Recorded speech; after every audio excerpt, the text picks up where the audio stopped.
Për zhvillimet aktuale në skenën politike, në intervistën e ditës, flasim me zotin Arben Ziberi nga Koalicioni Vlen.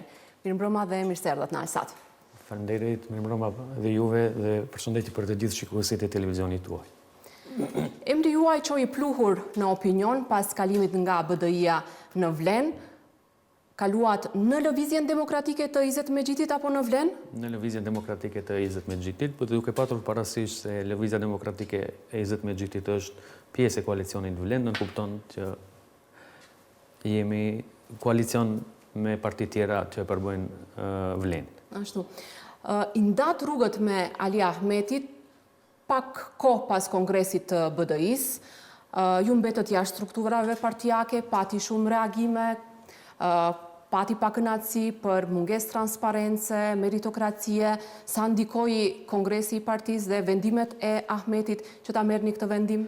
Po mendoj që kyç ishin vendimet e kongresit të fundit të 20 dhjetorit dhe jo vetëm unë, po ju e keni parë që shumë eksponent të Bashkimit Demokratik për Integrim, shumë njerëz atje mbetën të zhgënjur, disa edhe publikisht reaguan, po unë e njoh pasi që vjen nga ndej dhe i kam shumë pothuajse të gjithë miq dhe kam qenë në komunikim të vazhdueshëm me shumë njerëz dhe besoni se edhe në ditët në vijim pritni që do të ketë edhe reagime tjera edhe nga eksponentë tjerë, të cilët janë të pakënaqur dhe mendoj se me vendimet e fundit të kongresit u zhgënjë një strukturë bukur e madhe, sidomos e njerëzve të rinj të cilët ishin pa hipoteka, të cilët mund të kontribuojnë shumë në politikbërjen në Republikën e Maqedonisë së Veriut.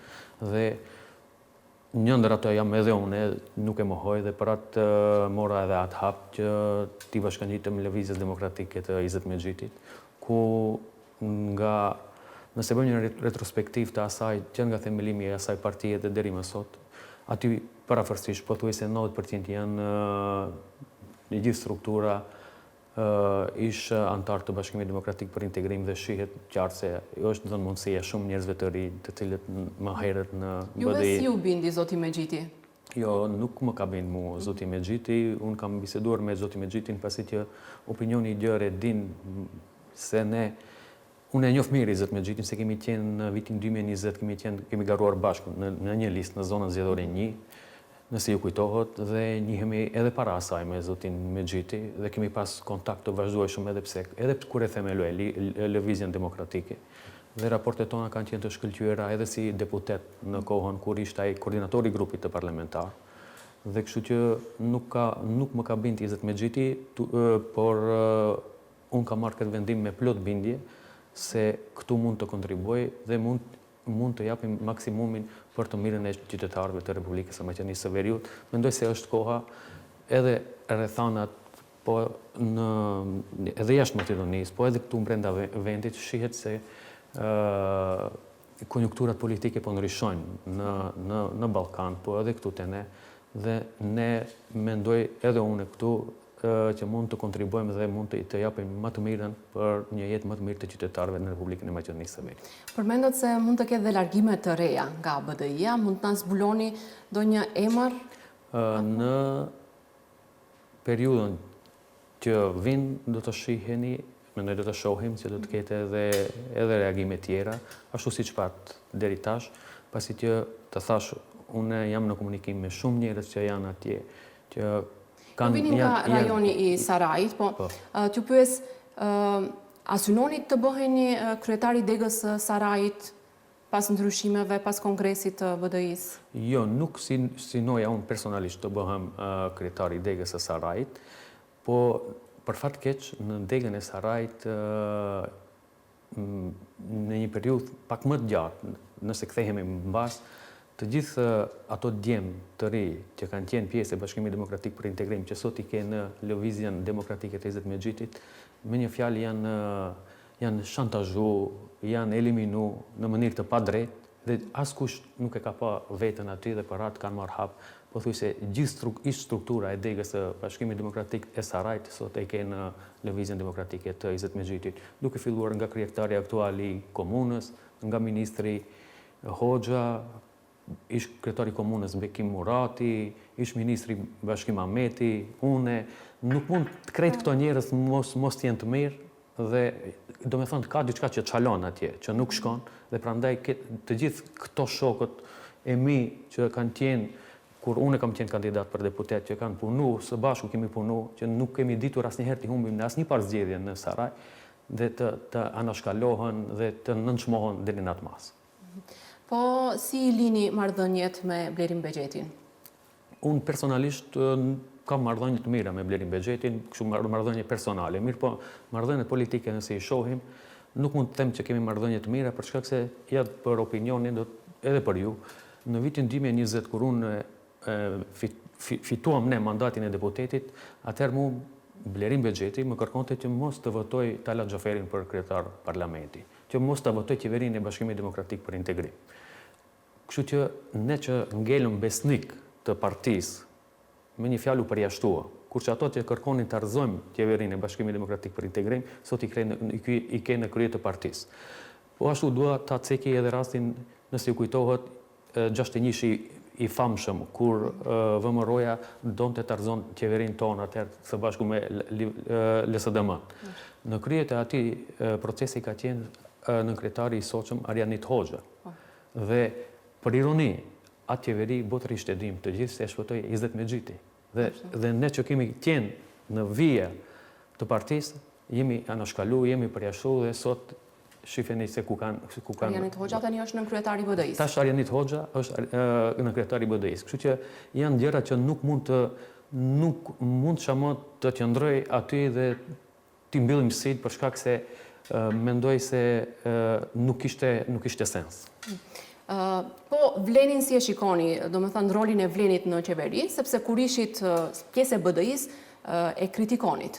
Po, është e vërtet që e kam kritikuar dhe mendoj se Vleni ka mundësi edhe më mirë, për përfaqësim edhe më të mirë, më dinjitos, po normal... Po mendoni se gabon dhe si mund përmirësoj performancën? Shif, njëherë mendoj se duhet me sa e di une, është për momentin janë në fazën e unifikimit, të krijimit të një strukture partijake, për shkak se kështu 4 parti, 5 parti, është më e vështirë, për shkak ke më shumë struktura partijake, interese të ndryshme.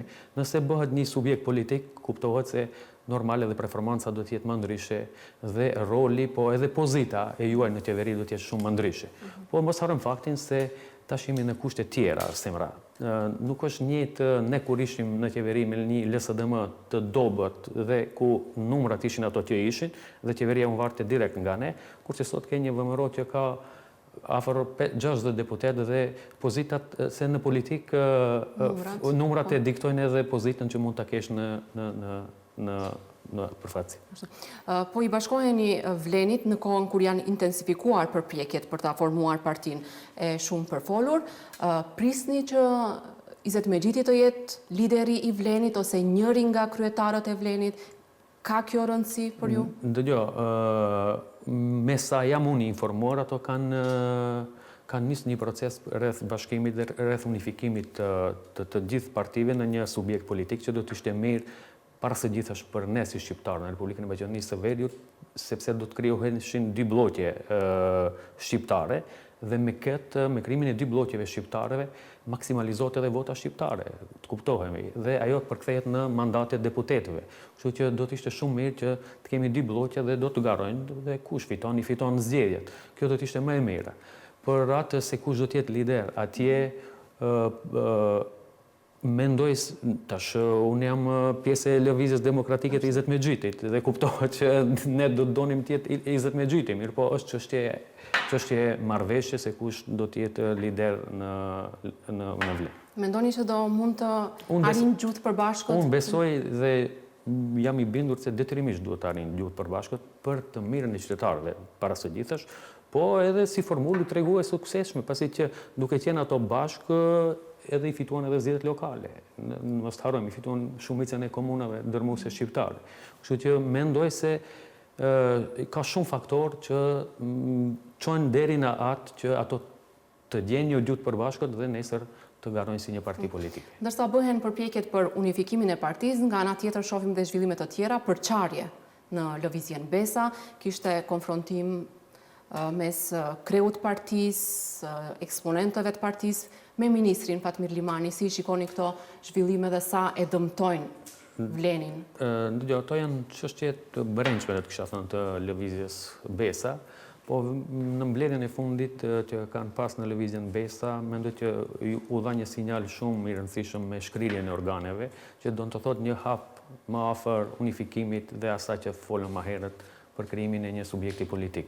Kështu që thash nuk dua t'i komentoj lëvizjet e brendshme, po mendoj se çdo përçarje normal që dëmton pozitën e secilit në kushtet që sot jemi. Është paralajmëruar dhe rikonstruimi i qeverisë në Pranverë. Eksponent lëvizjes Besa folën hapur për pakënaqësi nga performanca e ministrit Limani, por thanë që do t'i skanojnë edhe ministrat, zëvendës ministrat, drejtorët e tjerë. Ju keni qenë dhe jashtë, e keni parë ndoshta edhe me sy më objektiv performancën e funksionarëve, mendoni se duhet të ndryshojnë një numër më i madh, më pak i tyre? Ato u deklaruan vetë se kanë pakënaqësi të disa prej funksionarëve. Tash nuk i cekën me emra, po mendoj se çdo herë mundet edhe më mirë. Dhe sigurisht nga objektivi sot mund të skanohen dhe ke një pasqyrë më reale se kush çalon dhe ku mundet më mirë. Kështu që është edhe normale që pas 2 viti në qeveri të bëhet një rikonfirmim i ri, kështu që edhe nga deklaratat e kryeministrit, mos gaboj dje, edhe ai e konfirmoi se së shpejti pritet një rikonstruim i qeverisë dhe friskim, dhe çdo friskim normal është i mirëseardhur dhe çdo gjak i ri kuptohet është më i shëndosh për organizëm. Ju asynoni ndonjë post në kuadër të ekzekutivit? Nuk është që jam kyç lëvizjes demokratike për post. Absolutikisht jo, vetëm për të kontribuar dhe mendoj se mund t'jap nga vetja ime për politikbërjen në Republikën e Maqedonisë së Veriut, të shqiptarët, pasi që normal nuk jam edhe pa provojë në këtë punë, nga 2016 kam mbajt poste në Bashkimin Demokratik, mendoj në qoftë si zëvendëdrejtor, qoftë si drejtor, po deputet, kryetar komisioni në shëndetësi, dhe mendoj se mund të jap më të mirën nga vetja për përmirësimin dhe për të mirat e të gjithë qytetarëve të Republikës së Maqedonisë së Veriut.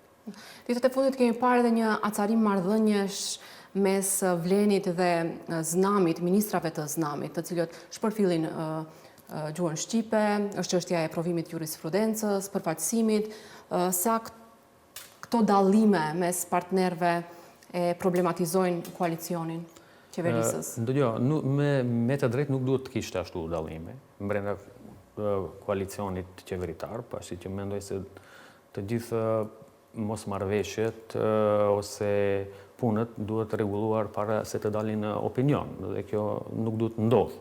Kështu që, po sa i përket provimit të jurisprudencës dhe gjuhës shqipe, mendoj se është e qartë. Gjuha shqipe është zyrtare në Republikën e Maqedonisë së Veriut, dhe kështu që nuk ka pse ministrat e Znamit të sillen në atë mënyrë, por mendoj, prapë do të kisha thënë se këto punë duhet rregulluar para se të dalin në opinion.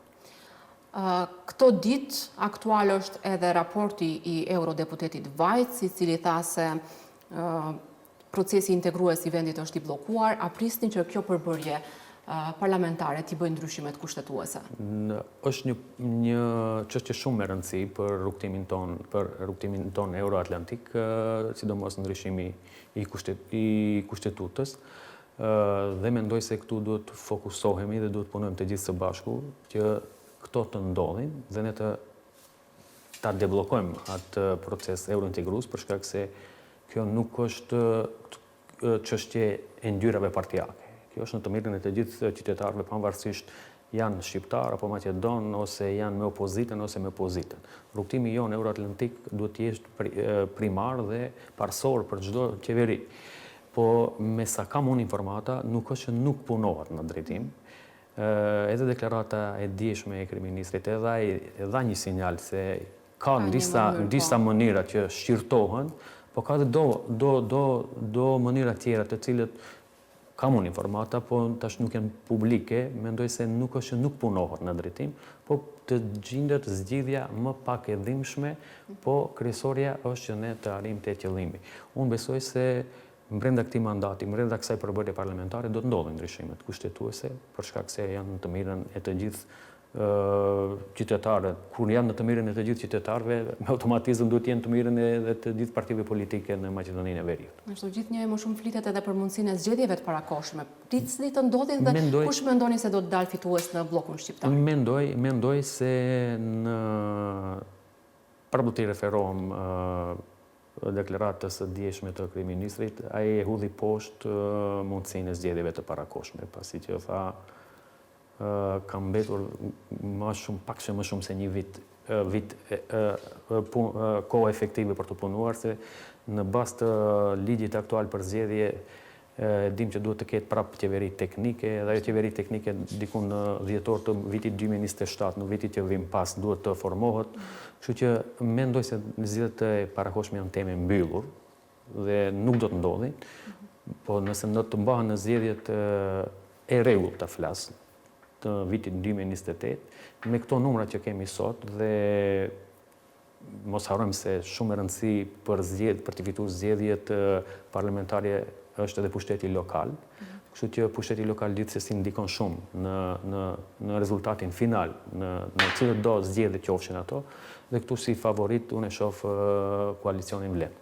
Unë ju falenderoj shumë për këtë intervistë. Faleminderit edhe juve, shpresoj që do të shihemi në intervistat e radhës.